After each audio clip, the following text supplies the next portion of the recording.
this very important conversation. Public safety is paramount to business just as it is to us individually. The issue, crime is prevalent throughout the United States, including Montgomery City, the county, the state. And our goal today is to hear updates from the professionals on the numbers, recent legislative changes to laws, and continue the work to determine the appropriate immediate and long-term effective responses and their impact on businesses, community, and quality of life. The Chamber recognizes and acknowledges the importance of being a part of the solution to the issue, like others that are paramount throughout the community. Our community, like other cities in the state and the nation, continue to be plagued with crime. Thank you to our elected leaders and officials who continue to push legislation and or ordinances to address this issue. Statistics on crime, personal or property, create a negative impact on the ability to attract, retain talent, businesses, large and small, population, and economic development at a time when we have hit a good stride. Conversations occur publicly and privately. Once again, the Chamber has assembled experts and leadership for public safety to update us on recent solutions and continue to share ideas to address public safety in the community, in the very community that we live, love, play, and work in. We did not get to this point overnight. We will not rectify the problem overnight. However, positive changes have occurred since we gathered last year for this very discussion. What can we do today what we can do today is to continue to talk through practical solutions, realizing that some are short-term and some solutions are long-term. We want to identify specific actions that we as a business community, our area leaders, and various stakeholders can do to help with addressing a pressing challenge before us. Once again, we've assembled professionals who know and understand the issues and challenges.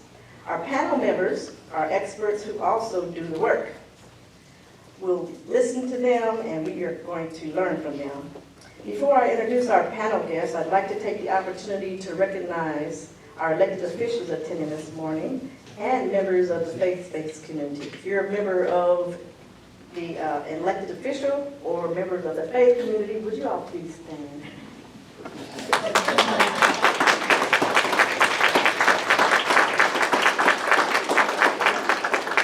Thank you very much. We've had all of these groups together in different capacities, addressing different issues, and we appreciate your support on this issue as well.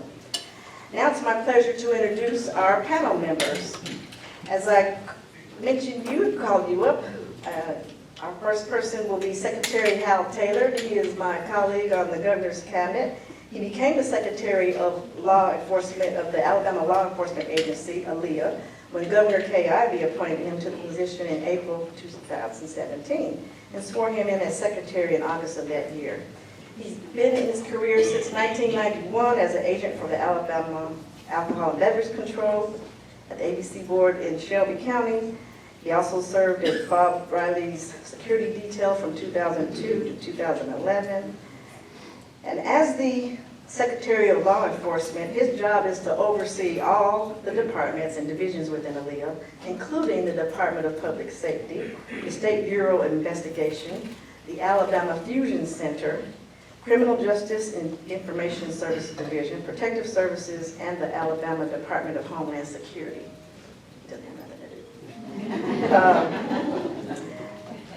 He is a member of Governor Kay Ivey's Securing Alabama's Facilities of Education, the SAFE Council, the ABC's Tobacco Advisory Council, and the Law Enforcement Coordination Committee. Would you please help me welcome Secretary Taylor to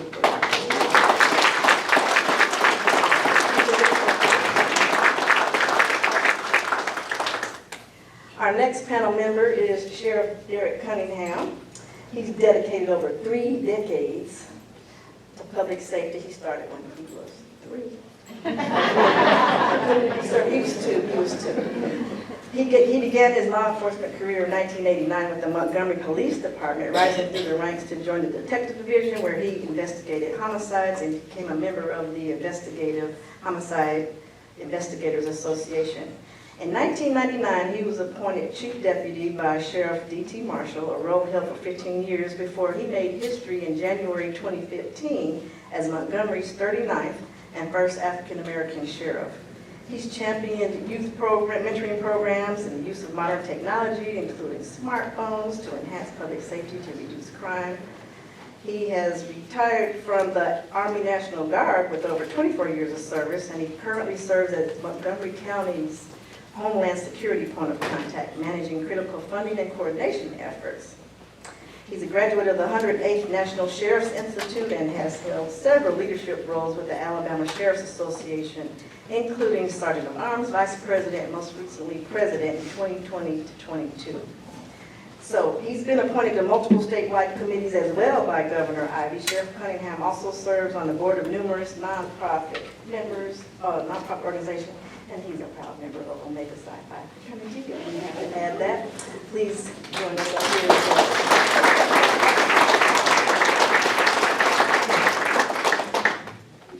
All right. Chief Jim Grayboys has first joined the Montgomery Police Department in 1991. He's been around for a minute, too. His career there spanned over 2 decades in which he served and supervised in patrol, juvenile, community-oriented policing, and administrative divisions. He served at every level of command, retiring as major from the agency in 2011.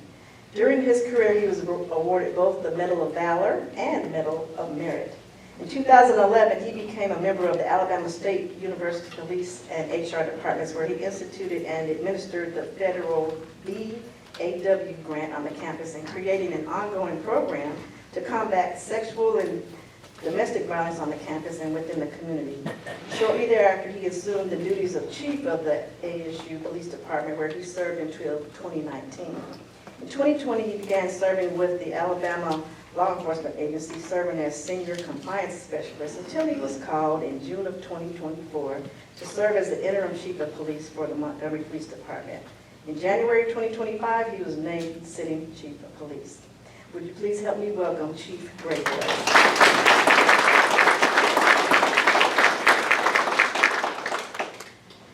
D.A. Oliver, Azzy Taylor Oliver is our next panelist. She graduated from Alabama State with a BS in criminal justice in 1998. During her final semester, she began an internship with the Montgomery County Youth Facility, which led to a part-time admin position at the Montgomery County District Attorney's Office. That position was the beginning of her career in public service. She enrolled in the Thomas Good Jones School of Law at Faulkner, earning her Juris Doctorate in 2003. While in law school, she was promoted to Victim Service Officer in the Violence Against Women Unit.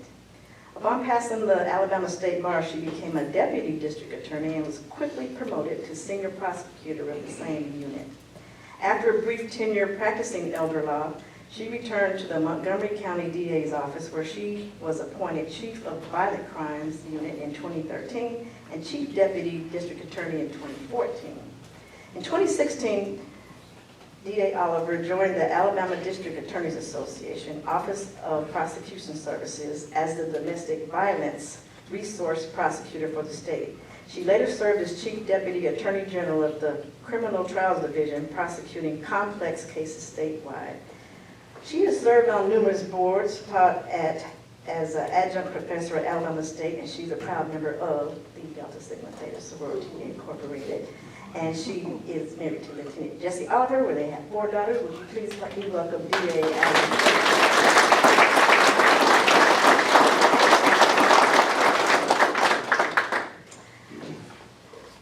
So, as you can see, we have everyone with their experience and knowledge tackling this issue. I'm going to ask each member to make a brief statement about the context, about the importance of their experience and knowledge, as we then later on discuss some other questions. We'll start with you, Secretary Taylor, and go that way. Okay, thank you for having me here today. I appreciate the opportunity to be here with those of us on the panel today. Can you hear me? Okay. Thanks for having us. I think it's important to be able to sit here and have each level of enforcement effort. We work together anyway. I'll go over some of that later. But to hear from the sheriff, the city the DA, state level, all of us that are here talking about this issue is very important to all of us here. As we all know, I think it's important for us to gather and talk about this to see how not only us, we can do things from an enforcement standpoint, but you and the community. So thanks for having us here. Thanks for putting this on, and we look forward to the discussion, our discussion later on. Thank you. Well, you know, I think this is the second time we came and we did this, so I'm excited about being here because the only way that we find out if things are working and how we need to tweak things is by hearing from you all. So it's good to be here. It's good to listen to my extinguished guest that's up here with me as well, but at the same time to be able to hear from you all to see what we need to be looking at and what we need to do. So thank you all for having me. All right, thank you. Great work. Good morning. I'm pleased to be here, sharing the stage with these consummate professionals. I'm just very honored. And actually, it's nice in a way because my very first day coming back, I was sitting on the stage, this is really a great experience because one thing about it is, as you all know, back in grade school, we always had report cards. And this is like a year later almost, because it was literally last July that I started. And we've made a lot of progress over this last year. Doesn't mean we still don't have a lot of things to do. But I think it will be really good for us to be able to be here, share the stage, to kind of talk about the things that we want y'all to know and hear back from you about what we need to know as well. Because one thing with law enforcement, it is a continuous, consistent effort moving forward. So it's all those little steps that always add up to big things. So I'm just very honored to be here again, so thank you so much for having us. Thank you. Good morning. I'm happy to be here this morning. Thank you all for allowing us to come before you and to discuss the issues that we face doing our jobs on a daily basis. I think last year, I was the chief deputy. I was not the DA at the time that I came here, so a lot has changed. Of course, I believe this is important. None of us can do it by ourselves. We have to be able to collaborate. It's a community problem. And so I think I'm very honored to be on the stage with these guests in order to try and come up with solutions and to get ideas from you all as well. Thank you. All right, I want to ask you the first question, Secretary Taylor. Would you give us some of the details of the inner workings of the Metro Crime Suppression Unit and any statistics? Sure, thank you. So the Metro Area Crime Suppression Unit started about a year ago. We actually started much longer than that. Training and meeting probably started in February, putting everything together with Aaliyah, the county, the city, the DA's office, ATF, and the AG's office. We all worked together, trained together, probably started in February, March, and then hit the ground running in June. The goal was for gun violence crimes, major crimes, carjackings, and just to address all the major crimes in the city. That was the reason for the task force. Everybody's working really well together, and it's been a lot more than I think. You can ask these folks here. We worked together a lot, but we have done a lot more than I think we thought we could do a year later. Just some stats real quick. Through yesterday, we've had over 3,000 traffic stops, served 955 arrest warrants ranging from failure to appear to capital murder, made 415 arrests of individuals on various charges, 30 of those juvenile, seized 257 firearms, confiscated 164 machine gun conversion division devices, and recovered 65 stolen vehicles. And that's less than a year. And I can't thank the sheriff, the chief, the DA, ATF, state marshal's office, all the ones that are helping enough, going out here every night and working and trying to make this community and this city safer. And I'd like each of you, the rest of you, to talk about your thoughts about this in our rural crime suppression unit. This whole task force started here. So is there anything you all would want to comment or add to the collaboration? I just wanted to say, I think last year this time we were roughly about 300 murder cases pending. And as we would try one, there would be 2 or 3 happening. I think police presence on the street is extremely important.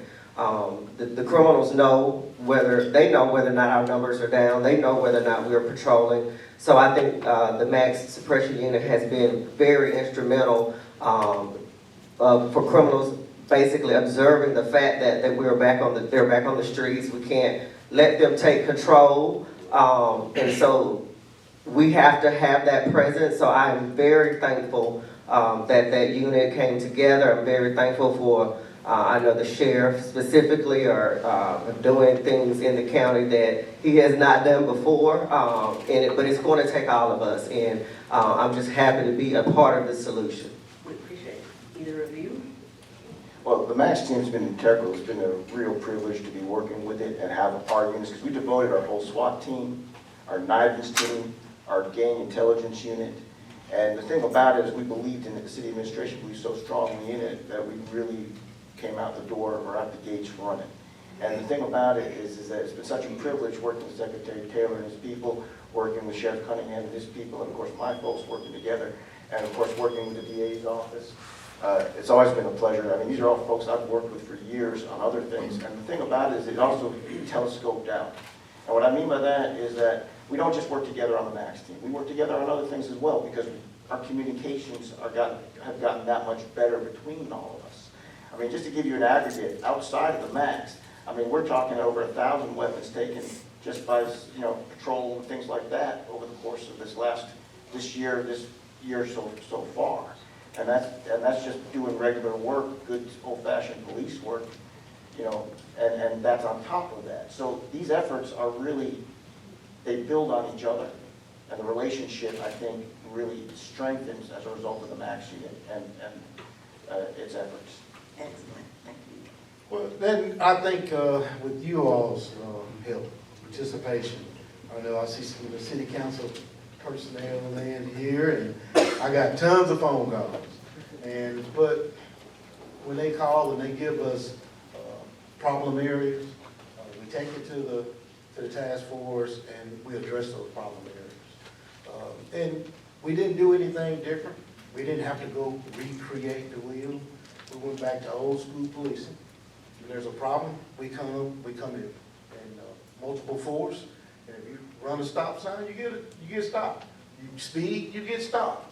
If you do this, it's going to happen. And that's what we did. We went back to old school policing, just saturating the community, and people will see a presence of law enforcement. That makes all the difference. Thank you, each and every one of you. So Chief Gray Boys and Sheriff Cunningham, I want to ask you, what are the most common types of crime we're seeing right now in our city and county? So, Sheriff, want to go first? Well, interestingly enough, of course, the most visible is whenever you have a violent crime. But the actual, numerically, the most common crime and the most counted is actually thefts, shopliftings. Sometimes it's even minor thefts, but they do push numbers up. So your theft and property crimes constitute the largest majority of crimes counted. And that's something, when you say you see the most numerous. Now, those things can have aggregate effects, because as a lot of folks in business can tell you, I mean, things that are stolen add up to your bottom line and the difference about whether it's profitable to be in a certain location or not. But one thing we can say, and I know there's probably, at some point we'll talk about some of our numbers. And one of the things I can tell you is we have started seeing a good reduction in property crimes this year. So I think the efforts that we're all doing really are having a very positive effect.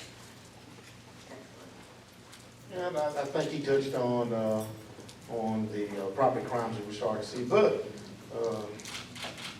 now, talking to you all, when you go to most of your businesses now, you're starting to see the majority of items that we like to purchase all the time locked up. And it's due to the amount of property thefts. I mean, for these little minor shopliftings, we tend to say, yeah, it's minor, but it's costing that retailer a lot of money. And so now you're going to grocery stores and they're locking up things. You're going to pharmacies and drugstores and they're locking up things.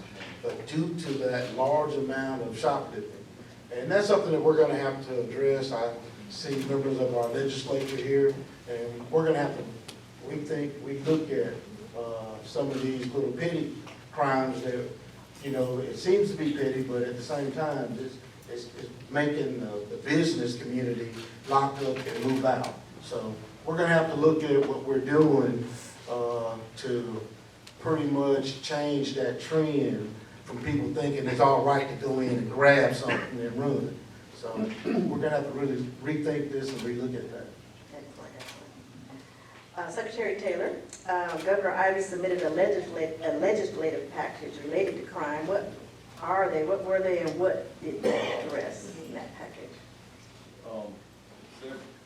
Several bills that she had in there for the Safe Alabama package and Baton Blue package. Some of them did not pass, but the majority of them did. One was the inner city violence, they expanded for forbidden persons. Individuals pending trial or awaiting trial of a violent crime cannot be in possession of a firearm, it's Class C felony. That passed, that's really big for us. The ban on machine gun and conversion devices, the switches, which I mentioned earlier, the ones we've gotten, that is now a Class C felony for a person knowingly possessing a machine gun and conversion device. It was gonna be if you had it in a gun. Well, with the law passed, now if you're in possession of it, you're in violation of the Class C felony. And we were seeing that a lot out here with the max detail. You can make these, anyway, you can make these really, the people that were making them, were selling them and possessing them, and we couldn't do anything to them because they were making them and selling them to other people without the gun. Well, now if you're in possession of it, we can put you in jail. But they're very easily made. Enhanced level of protection for law enforcement, immunity bill. That bill had not been, or that law had not been updated or spoken to since the 70s. It needed to be updated. It needed some attention. So now, civil immunity for law enforcement officers take action with their discretionary authority. And then the criminal side of this too, there was no way if you had a use of force case, now you have a pre-trial. And that is a lot better for the law enforcement officer because we didn't have that. You may have somebody out here who has a good use of force case and ends up in a grand jury or somewhere, but this is nothing to hide behind. If you've done wrong and done something wrong and you don't have a good use of force case, then this is no protection for you at all. You're still going to go through the proper procedures. But if you have a good use of force case, this is to help you. So it's huge, especially, and I think Sheriff and Chief can speak to this too, in hiring. If I'm looking to hire somebody and they're maybe want to go to work at the police department with the state trooper or with Derek or Chief or maybe do something else, they might not want to get into law enforcement. If they don't think I got their back, they're sure not going to get in here. So my folks know I got their back. This law helps them to know that as well. With Derek and the chief, and as he's the DA as well, it helps her to know that somebody has your back out here if you're doing your job, because if not, and I'm on the street riding, doing something, and I'm looking and I see something, I might just not react. I might just not react because I'm scared of the consequences. If I'm scared of the consequences, I'm not doing you any good. I have to know that you have my back so I can do my job. So those are the ones, but thank you. Thank you for talking about that. Are there any, the ones that didn't pass, are there any that you feel require some more attention? Possibly I think so. you should talk about that. The scholarship portion of that, helping with scholarship for kids didn't, but I think it may come back up next session. But that's probably the only one. But Okay. everything else was passed, and we really appreciate the legislature helping with all of those. It was a huge help to us. The speaker, we also got some additional money for the max unit for here and for statewide that came from Chairman Reynolds through their budget. So we can not only, we'll maintain this one and keep this one going, but then I'm going to hire some people, train them, and if other cities and counties need this same type max team, we can replicate this and take this to some other areas of the state if needed. Perfect, thank you Thank very you. much. That moves us to talking about law enforcement strategy and community safety overall. I want to ask Sheriff Cunningham and Chief Grayboys, what specific strategies are being used to reduce violent crime and property crime, which you all have both already mentioned? Well, there's a lot of strategies. I mean, of course, we've been talking about the MAX unit, but not just the MAX unit. One thing we've been doing where we are at the police department is saturation details, targeted details from our CID unit, going after really the worst of the worst, you could say, with some of these murder suspects and things like that. We've been participating also in task forces with our federal partners and state partners and county partners, because we have multiple units that we all work together in. So basically, one thing we've been doing is working smarter. And what I mean by that is targeting the worst of the worst. Because one thing we have found, and I know my colleagues can probably reiterate this, is that a lot of times you'll have somebody who is a criminal and they try to be prolific. And they really, the more success they feel they have, the more prolific they are. So it's really actually a very small portion of your population that's actually committing most of your crimes. So when you start actually targeting and arresting those individuals, you start seeing crime rates drop, especially with violent crimes. You start seeing violent crime rates drop. And we've been seeing some really good drops this year. Excellent. Sheriff? I think the chief touched on some of the strategies that we're using, but for those that don't know, you know, our crime centers that we have is really, it's a game changer for us in law enforcement. When you got cameras up all over the place, I can just go back and think about one of the pursuits that we had, and the guy in the crime center was calling out the direction of travel. We never had that. I mean, we're watching cameras, and we're being able to tell the officers that are in the cars, he's turning on a dead-end street, there's one way out, there's, set your spikes up here, this road is coming here. But he's watching it on the cameras, and which really helps out, and it pretty much adds like the icing with the aviation unit aspect of it. So you got to look at Montgomery County. We got cameras going in on every major road coming into this county and going out of this county. So we see, and then with our LPRs, which are our license plate readers, I mean, now we're getting emails, and those emails are going to the people out there patrolling, and they can see, hey, we just had a stolen vehicle just came down this road. And so we know where we can go saturate. We know where we need to be at. And the guys and girls are out here riding these roads. They love to get those emails, and they're going sitting up and they're waiting, and they're making these arrests. I mean, between us and the city and the state, we're doing some good work. Outstanding, outstanding. So how are, Sheriff Cunningham and Chief Grayboys, again, this is to you, how are officers trained to deal with people with experiencing mental health crises or addiction? Well, they're trained multiple ways. I mean, now one thing is, of course, you have the CIT teams, the crisis intervention teams, that go through specialized training to deal with this population. Because as you know, you can't treat the population unless they outright break the law. You cannot treat them like criminals. You have to treat them as folks who are having a crisis, folks who are having certain interactions related to their mental state and their health conditions. So one of the things we do, of course, is our CIT teams go out, we start working with those populations, start giving them alternatives, because one of the things that the city has, which is really good, is its MAP Center, which basically helps folks with rehabilitation, job training, helps them with basically preventative tactics of getting off drugs, counseling services, job services. So all of those things actually add up towards helping that population integrate, back, you could say, into society. Of course, unfortunately, though, for the ones who do break the law, we still have to enforce the law, and we do. Yeah, Chief touched on the CIT training.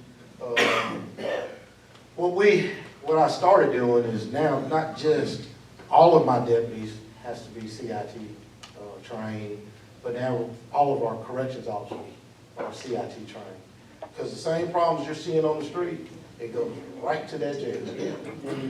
Now, when you're dealing with a person in crisis, It ain't how quick I'm gonna answer that call to get back on the street. It may take you a little while, because communication is the key. And you need to know how to deal with a person in crisis. One of the things, they don't like to be touched. They don't like to be taught. They like to be talked to. And you gotta be able to have a calm voice. You're not gonna be able to de-escalate a situation by yelling and showing that person that you're irate, because it's gonna make them get agitated, and they're gonna get irate.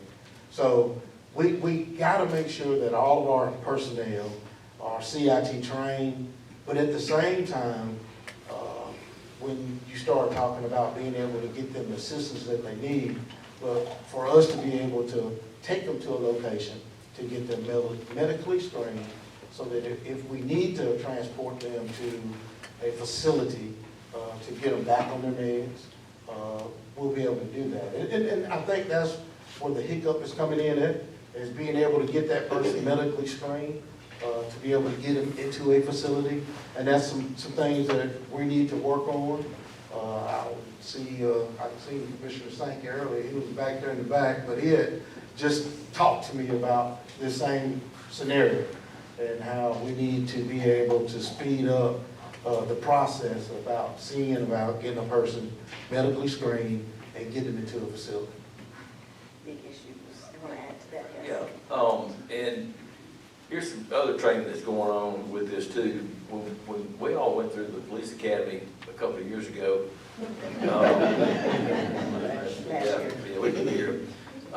we weren't trained on how to handle mentally challenged people. Now there's a whole block of instructions that go through APOS when you go through the basic academy on how to deal with these people. We didn't understand that. We're learning now. All my people are trained. Derek's chiefs, they're all getting that training now because you have to, and then the ones that didn't are getting it extra.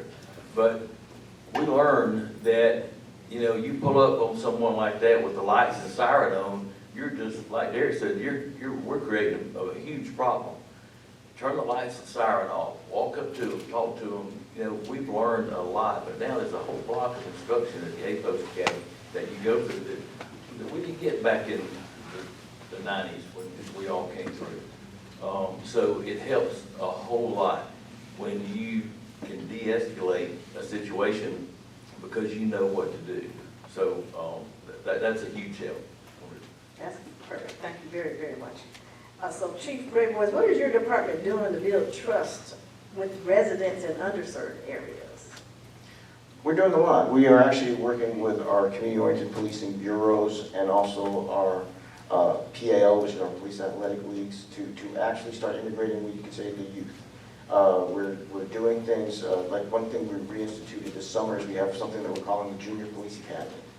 And that is something where we take middle-aged school children and we actually give them a summer camp experience over the summers and start, also giving them experiences that are positive interactions with law enforcement and things like those.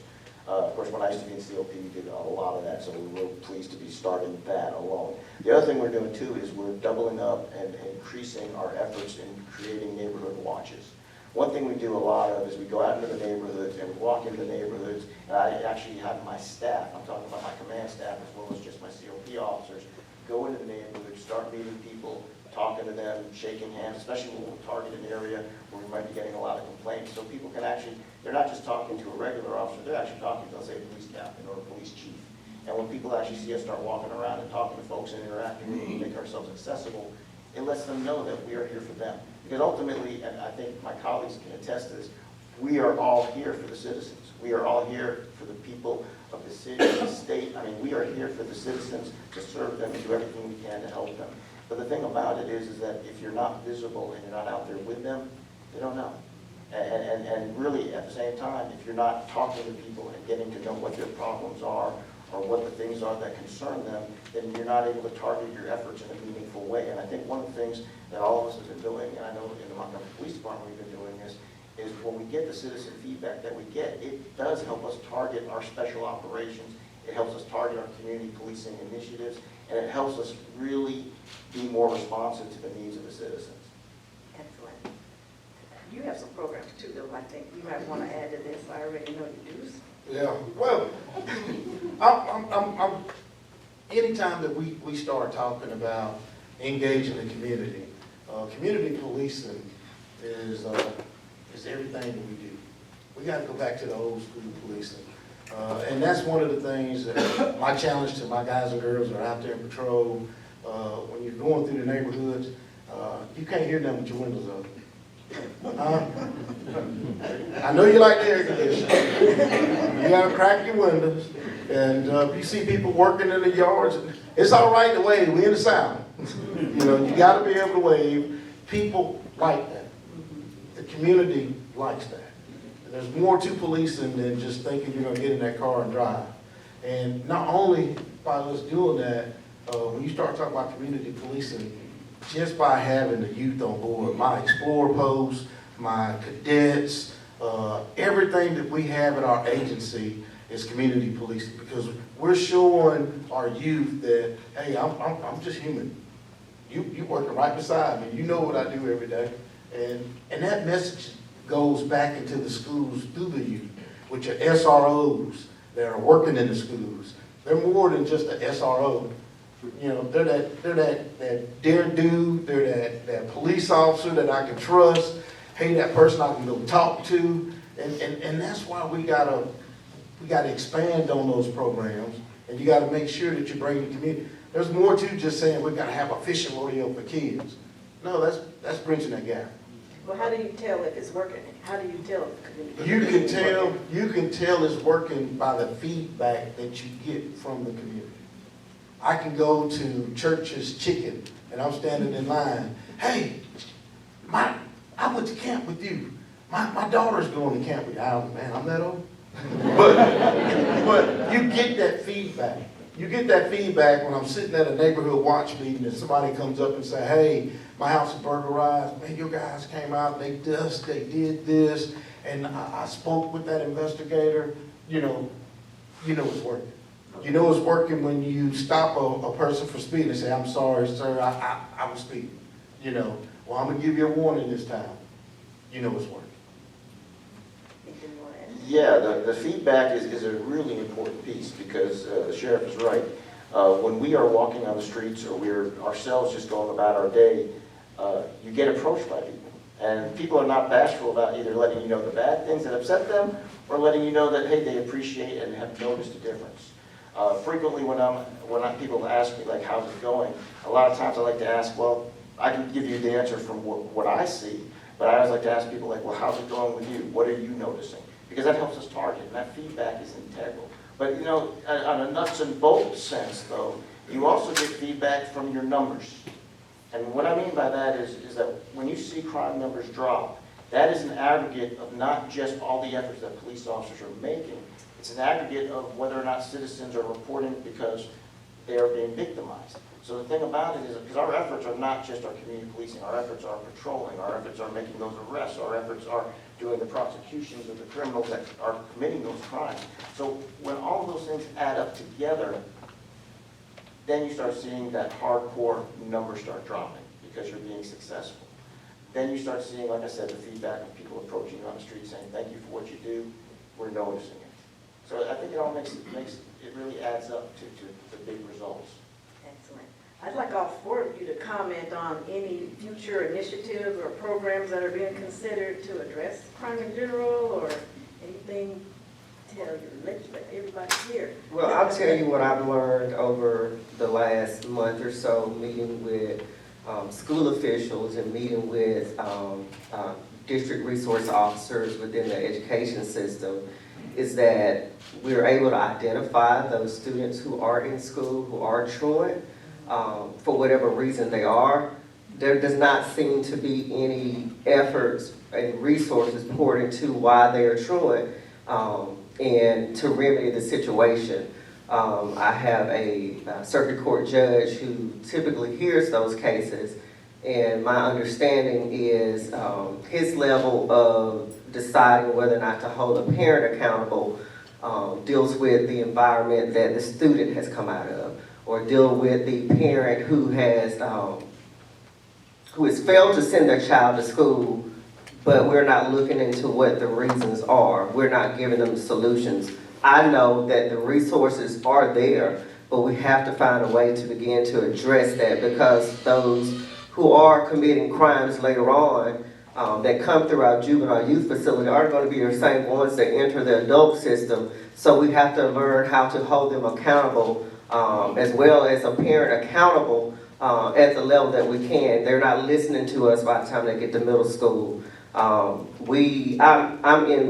was in King Elementary this year, and we were in 12 MPS schools, teaching a curriculum dealing with truancy, dealing with bullying, dealing with peer pressure. And what I'm finding is 5th grade is almost too late.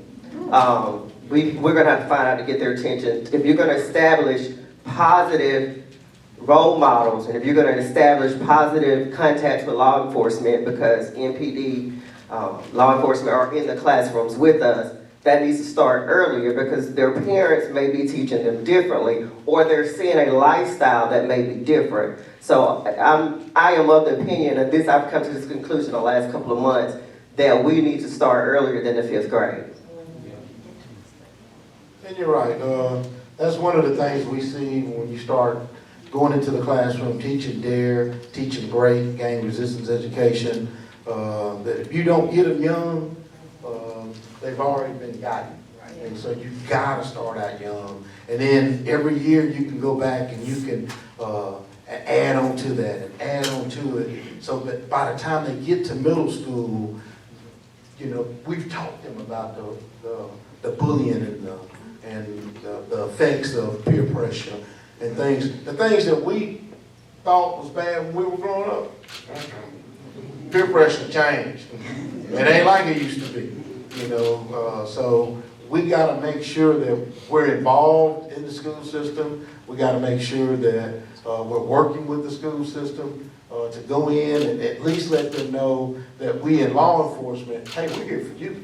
You tell me what the problem is. And a lot of people talk about stuff, but when you can pull out your smartphone and you can pull up your school, and I got a picture of that deputy that's working in your school, and you can leave him a message, or you can leave her a message, and that same message goes to the school as well as to that deputy. And we know the problems that you're facing. And then let us come in and watch. You're not telling, you're not snitching. You're just saying, hey, Doug Singleton picking on me every day. And so I know to watch Doug. Just to piggyback off that, like you said, we didn't deal with the same kind of pressures that our children today are dealing with. I had a teacher who confided in some of the staff that a child came to her telling her that her dad was telling her it's time to join a gang. It's time to be initiated in a gang. So that is what we're dealing with. We're dealing with a generational problem. And I understand that we can't save everybody, and I understand that we have to hold them accountable in the courtroom before to be effective, to make a transition and make that change where we see it down the road. We're going to have to start with our young people.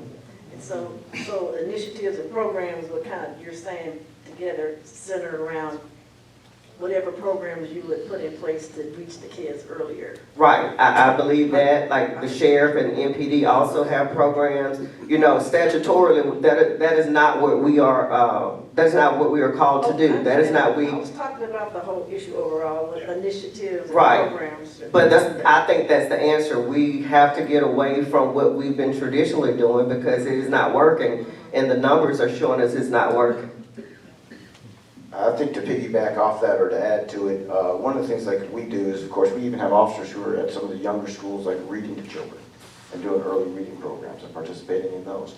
And the thing about it is that I think that actually this could be a genesis that we have future conversations, because I think pushing it earlier and pushing it to even younger groups, which is one, I think it's within our capabilities, and two, it's definitely, I think all of us have the will to do it. So I think that that's something that, when we say, since we're talking about the future, I say that, you know, I think we can start from here, move forward, because we all are doing things in the schools.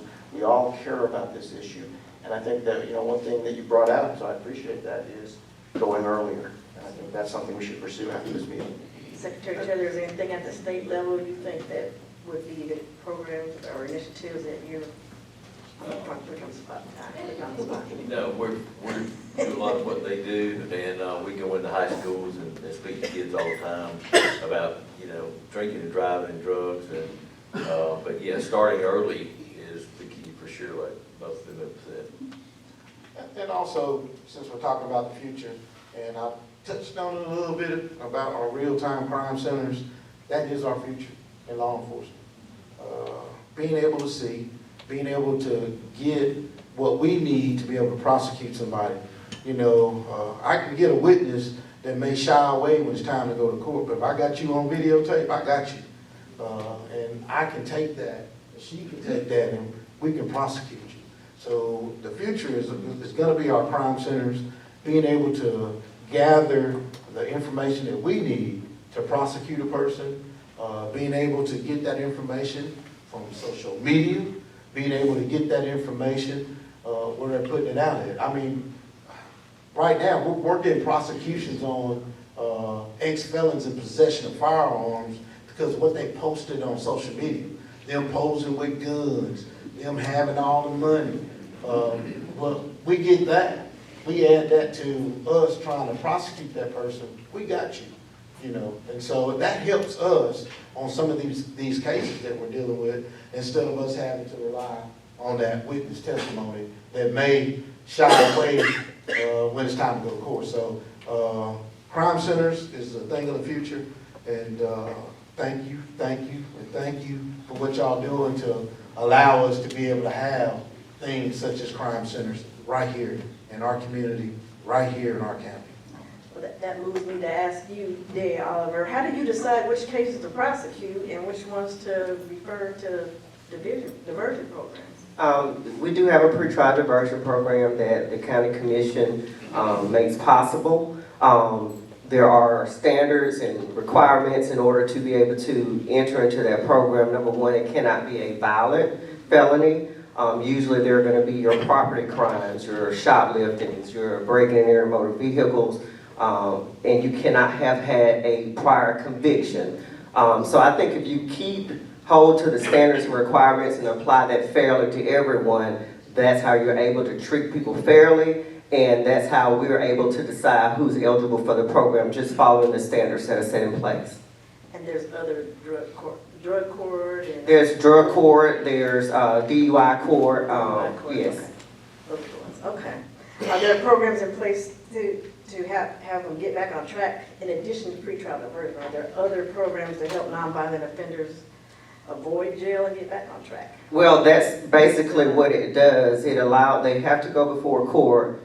They have to plead guilty to what they pled to. Then they go before a board, a commission that is set up that listens to what they did, listens to their explanation for what they did, and to see if they're ready to be, they are held accountable for what they did. They have to get counseling. A lot of that is done through group counseling. They have to pay full restitution. They also, they have to do community service hours. By the time they finish that program, they have gotten on track. They are law-abiding citizens. I know someone personally that went through the program before I even worked for the DA's office, who got in trouble stealing, and my understanding now, she has gotten her master's, has a child in the military, one at the University of Alabama. She's working in the criminal justice system and in counseling as well. So she really turned her life around. Not only did she pay full restitution, but she cleared her credit up, all of that through the pretrial diversion. So the people that we place in those programs has to have a compassion and a heart to get people on the right track, to understand that sometimes you make mistakes. And I do have those people that's in place. And the recidivism rate is really low.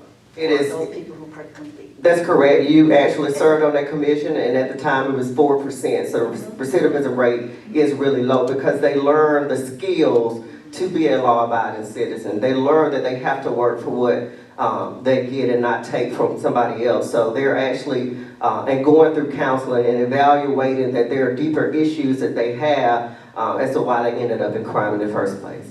And I know we don't talk about it enough, and I think the other key point is that as they complete the program, they don't have a conviction on their record. Correct. If they complete the program, they don't have a conviction, and recent laws changing within the last 10 years, they are even able to get the arrest expunged. Exactly. And I don't think we talk enough about that. That's a help to kind of help identify people who would qualify in that regard. Appreciate that. So let's talk about community involvement and feedback to all of you. How can the community be more involved in public safety efforts? That's for all of you. Well, I mean, of course, the initial statement by anybody would be, you know, if you see something, say something, obviously. But I would say on a deeper level, it's also along the lines of encourage people to join public safety for either a career or even just temporary, like they would join the military. Encourage people to do a life of public service. I think, you know, one of the things about it is for our society that we have, if we believe it's worth fighting for, then we've got to talk about it. And we've got to talk to our young people about, hey, you know, I know you might want to go make $1 million, but before you do that, maybe you should do some public service first. I mean, because the fact of the matter is that society runs as it does because you do have people like the folks on stage with me and their folks every day, and our folks at the PD working day in and day out to do everything they can to protect the citizens. So I think making sure that you are encouraging jobs in public safety is actually a really good way to assist. Another good way to assist, join neighborhood watches if they're in your neighborhood. If they're not, start one. Of course, we have a program at our police department, and we'd be happy to help you do it. Because neighborhood watches encourage community to start working together and looking out for each other. So those are like little ways to get involved. Other ways to get involved, and if I'd say this from a business standpoint, if somebody is committing any kind of criminal act on your property or they're trespassing, be willing to sign the warrants on them. Now, some people do that. And I would say, you know, if you already do that, thank you, because that does make our job easier. But at the same time, if you don't sign the warrants, then it makes it harder for us to do our job. So I'd say get involved. And here's the other thing too, is that all of us have, you know, public-facing contact information. You know, utilize that to let us know what's going on. Because when you let us know what's going on, then it lets us better target how we can help you and how we can serve you. Yes, we all in this room have our own area of expertise. I see pastors here, I see politicians here, I see Vogel here that works with victims of crime.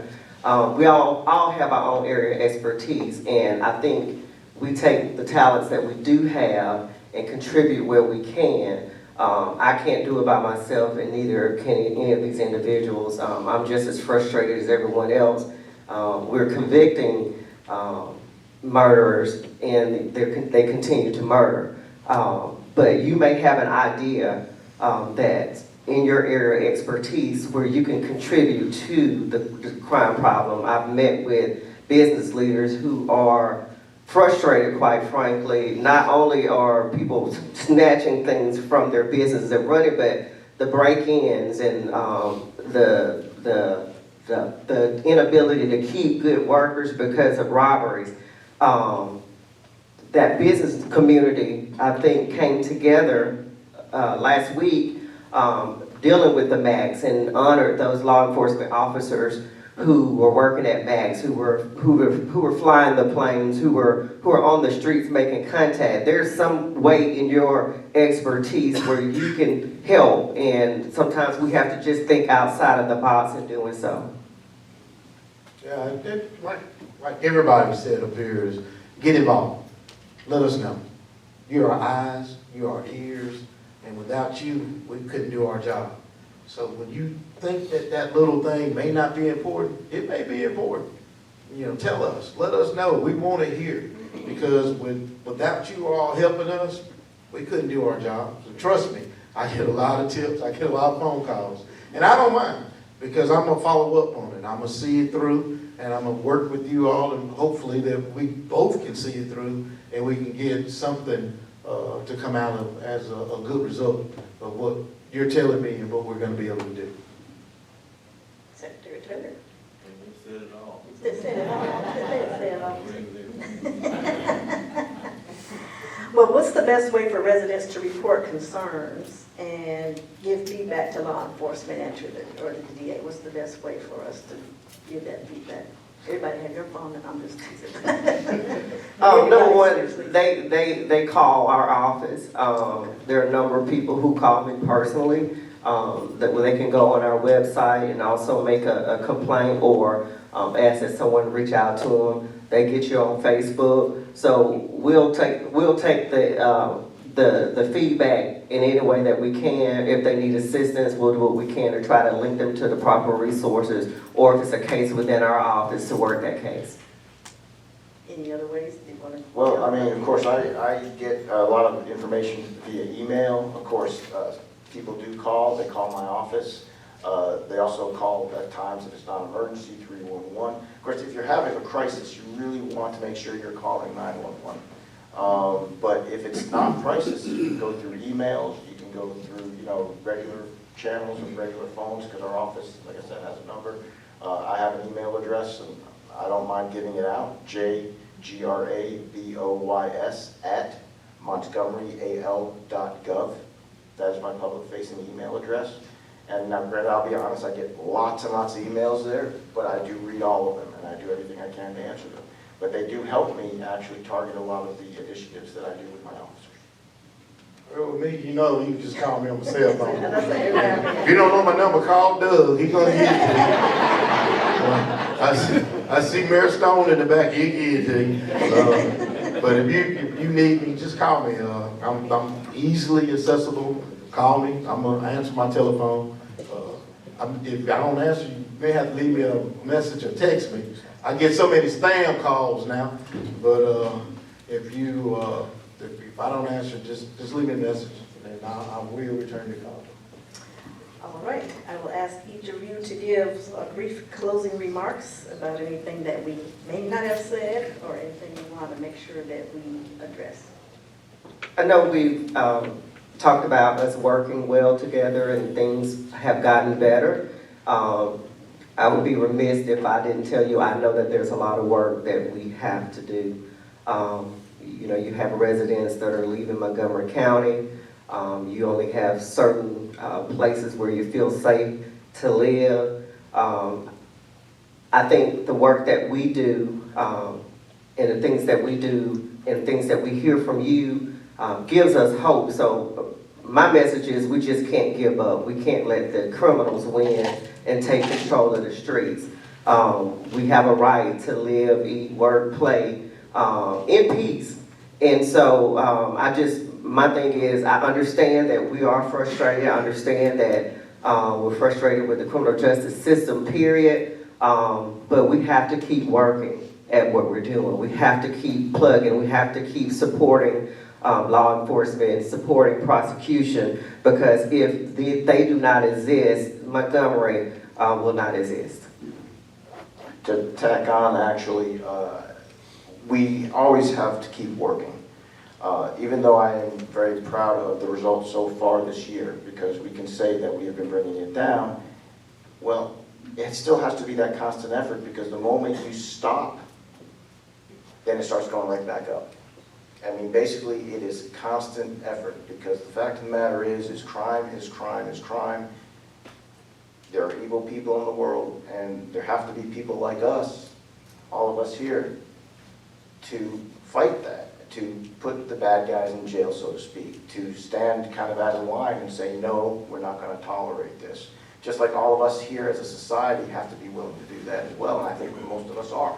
So I think the fact of the matter is that we do have things to do, because as long as we have crime going on, we have to constantly and consistently fight it. And we're going to have to keep fighting it to not only bring it down, but till suddenly we can say, hey, our numbers are zero because nothing's happening. Until that happens, we have to make constant efforts going forward.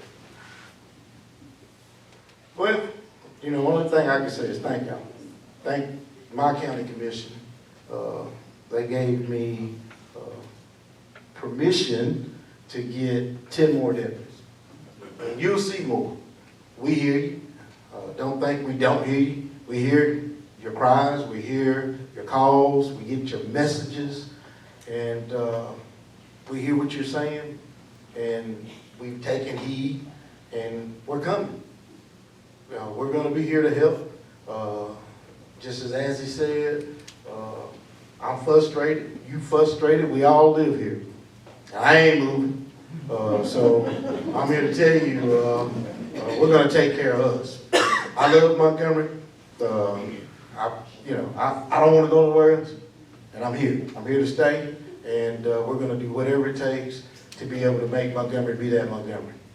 Dedicated inside the city limits. Yeah, oh yeah, oh yeah. Dedicated inside the city limits. Absolutely. Well, we're gonna continue to work, all of us together. We're not gonna stop.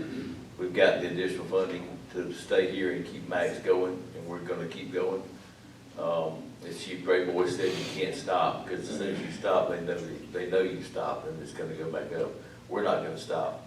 I've got folks dedicated, Derek does, Chief does, DA, Steve Marshall, ATF, that are committed to this program for this city and this county, and we're not gonna stop. So, that's what I can tell you right now, and I just appreciate all of y'all being here today and listening, and anything that you think we can do to make this better, we want to hear about that too as well. Thank you. I want to thank each and every one of you for your leadership, your participation. We know that public safety, education, economic development, and quality of life, they're all connected.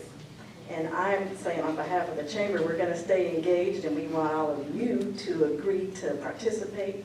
We've heard the messages, don't give up hope, get engaged, and get involved. It's going to take all of us to have the vibrant community that we want. I'm not going anywhere either.